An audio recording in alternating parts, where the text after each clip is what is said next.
Bartholomew in Habana de Santiago. An agave sat along Sand Road, growing there for 100 years, since the forest had been cleared away and the land divided. Such a grand plant with sharp gray-green serrated leaves, radiating from center of intimate white flesh, massed into its heart. The tooth-silent watcher Aspere Gasai towered over the passage that Bart walked along. Such o'erbearing monarch of the path, the boucannier passed palm and frond and ceiba without notice, but he was entranced as he encroached upon the throne of this despot, of the planting fields and the border of the civitas of the isle. Here the wild island cordoned off by split fencing that marked the edge of planted property. Here the bright sun met with wide fields, cane and calorie, planted in rows upon more rows of corn and fibrous organism for the consumption of this being named man. Here the wild was chewed upon, and its edges burned again by the incursions of this kingdom of the bipedal. Bart moved around this grand agave prince, warding over his ancient principality, and passed further upon the road. It was there the outbuildings of Habana de Santiago began, the rear entrance to the city. Laborers festooned with mud watched the pirate walk past, looking up between their bloodletting exertions to cut rasping stalks, pressed and lashed by the grizzled slave drivers sulking amongst them. And even here, along the road, the bodies of sentenced slaves were hung, dark ward of empire's wrath, the victims finally free of their life of labor. Here pirates as well rotted in this dust. Men who had been found out and cruelly removed from their right to be buried under water, now left over dirt chasm, alongside the brother thieves and their beggars. Bart's feet chafed and rubbed in black boots as he passed his fantastic and pus-filled effigy of empire. There were barracks here, large columned behemoths, imposing upon the earth. The other buildings, slight, grey sun-bleached wood housing, standing within sight of the monument to forceful incision darkening the environs. There was no wall to enclose Habana from its surrounds, its liminal space cut by blue-jacket sentries, who were found pacing upwards and down, warning passerby with merciless stare. These men carried bayoneted muskets. The slender blades of these implements of war shined a glinting in the piercing sun. The heat of the city rose in anticipation as it had always done.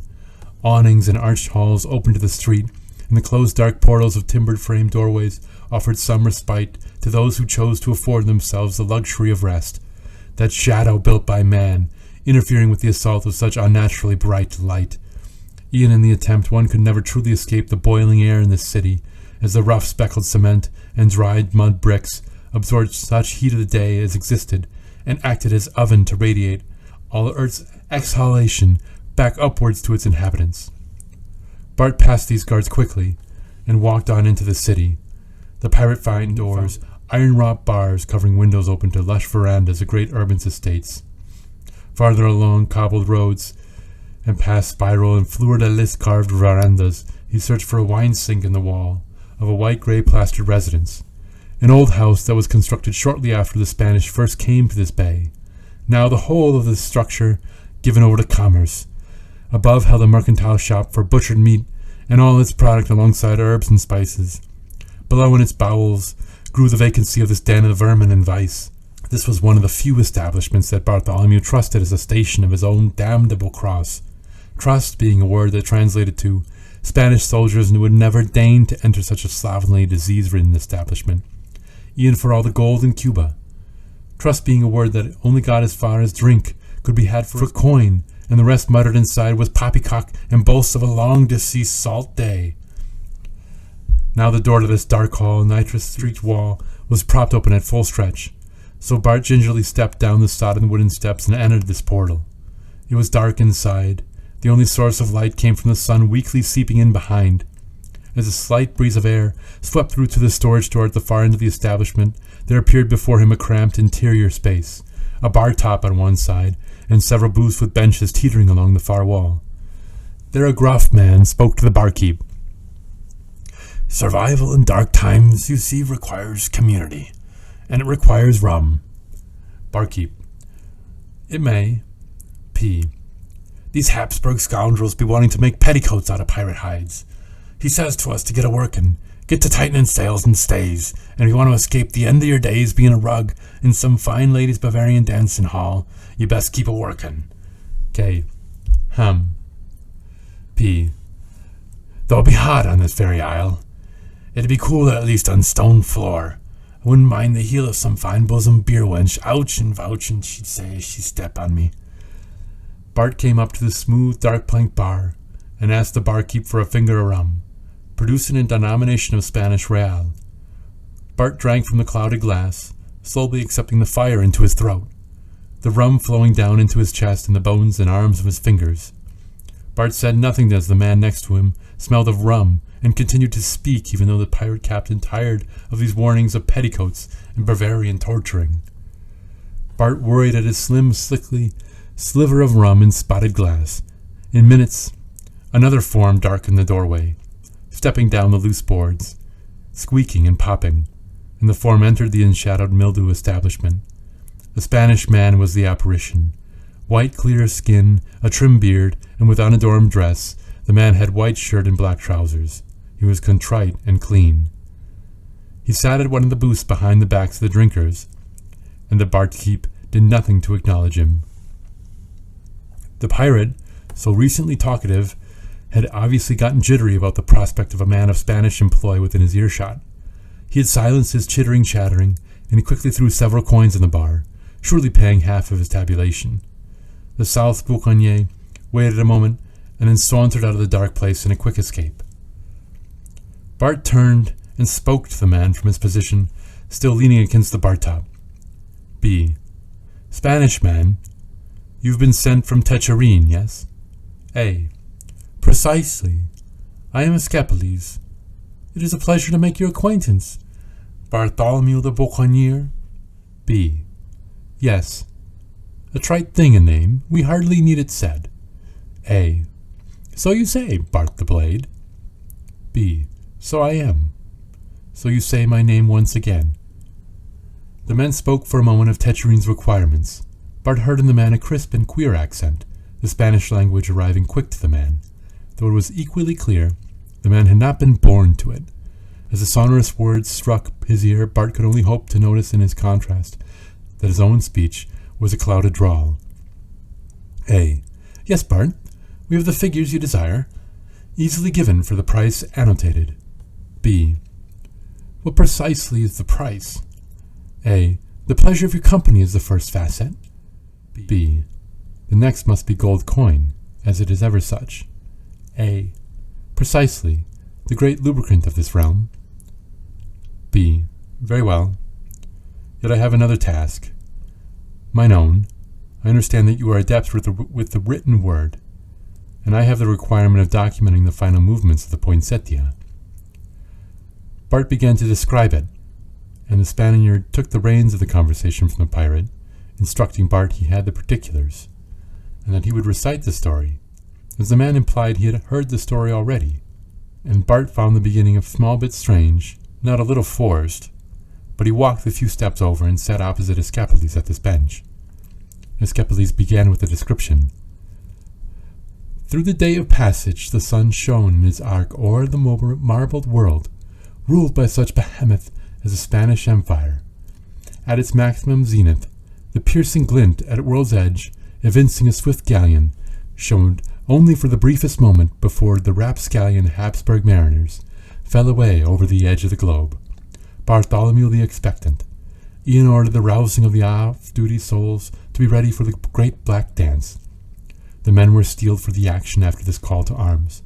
Though as time passed, the sun fell farther, the sea turned orange, and then red, and the helmsman controlling the spinning wheel was replaced with the next.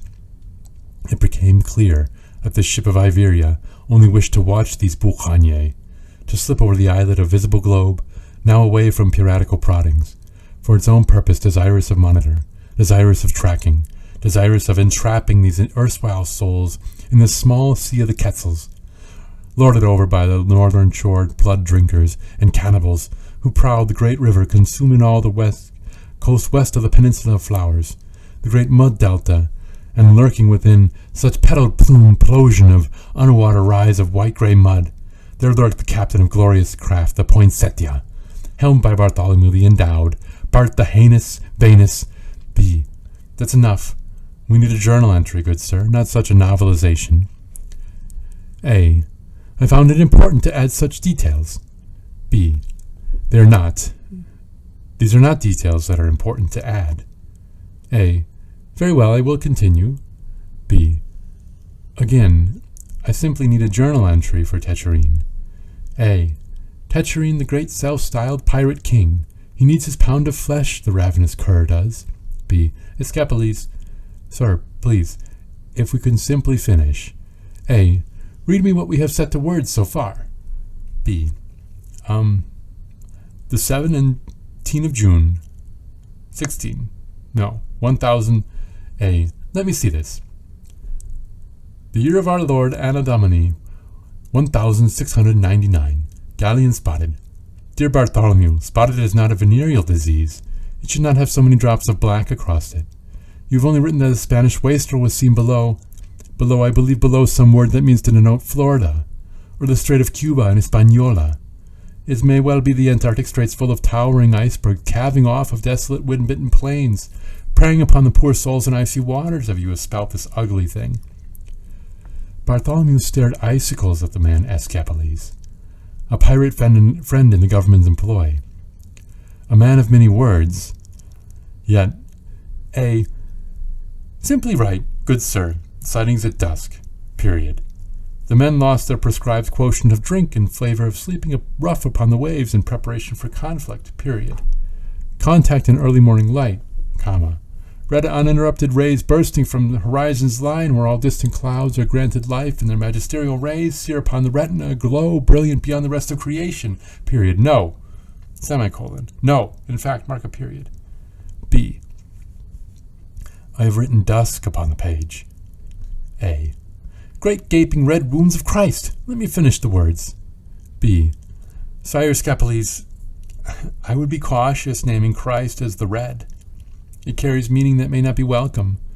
Even I am perceptible to such fever-pitch hatred in Habana, this city haunted by priests of dusty white stone cathedral. A. We have some freedom to associate in the empire of Habsburg. The eagles themselves have found dark bouts of magic, which they use words as protection in this dark Caribe clime. B. But these eagles accept the red? A. No, there is no governing force that accepts the red. B. We may be able to finish. A. And what should I express when before me sits Bartholomew, the very same high deacon of the blade, the bastard boucanier? Bart finished the rum from clouded glass, watching the short stairs, waiting for any obscuring shadow to pass over the descending entrance. Noise of the morning traffic resounded and rebounded down into the cramped wine sink. The thrum and patter of footsteps through mud and dust came through the noise, but all passed along such den of iniquity, and Bart heard no feared clink of pistol or tap of sword hilt from above. His sudden worry of intrusion came to naught. A. Conflict in early morning. Skillfully encircled, preyed upon by this flower craft, this curled corsair swiftly striking upon the sea, distance shortened, where there was little chance for exchange of cannon fire, and the Spanish craft was boarded. The bloody fight was quickly concluded. Am I correct, Bartholomew the Scowling? B. It was hard fought. I lost good friends that day, Sire Escapolis, and I am the accursed who survives to be pressed to service to write such an account. A. A disastrous declaration of delayed demise. Better to have vicious fast victory, rather than a drawn-out denuded distance to defeat. B. Are you always like this? A wordsmith? A proficient poet? A wordy worm within the winding whisper earth and path of time? B. Stop.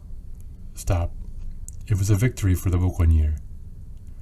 Write for Tetcherine that the prow of the Setia is damaged, and she is breached for repairs on Choctaw sand. A. I will write what it is proper to write. Now Bartholomew, Bart the bladed, barnacled, belligerent Boucanier. What was the fight?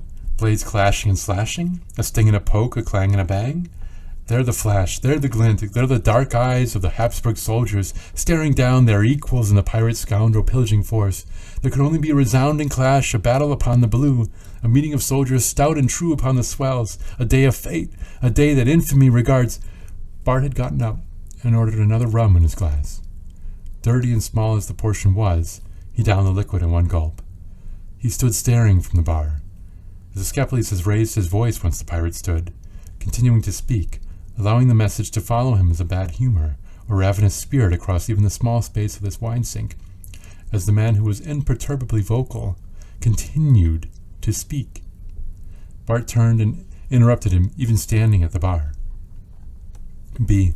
I'm having trouble, sir, understanding you. We only need an entry in this journal that I must take to Techerin. A. The Pirate King.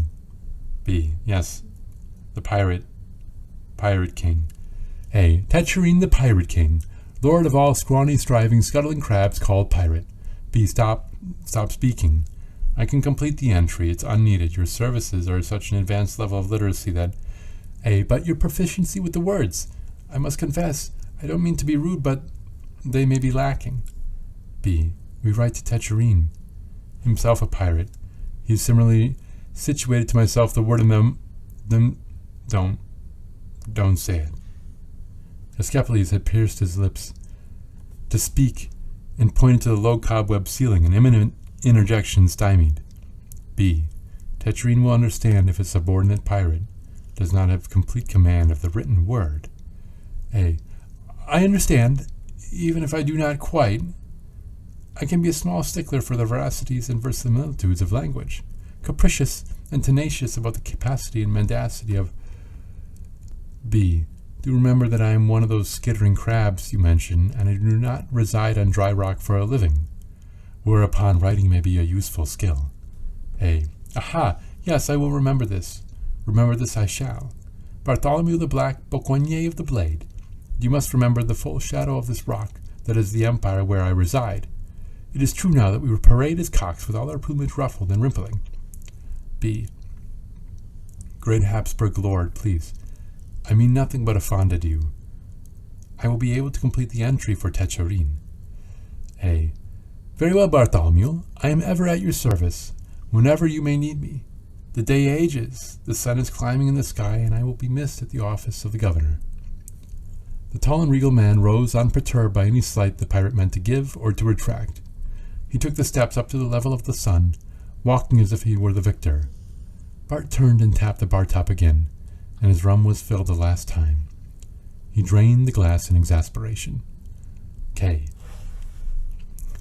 I did not believe you would even last that long. B. I do not know what could have made a man this way. What great chasms he has surmounted to have such madness beneath.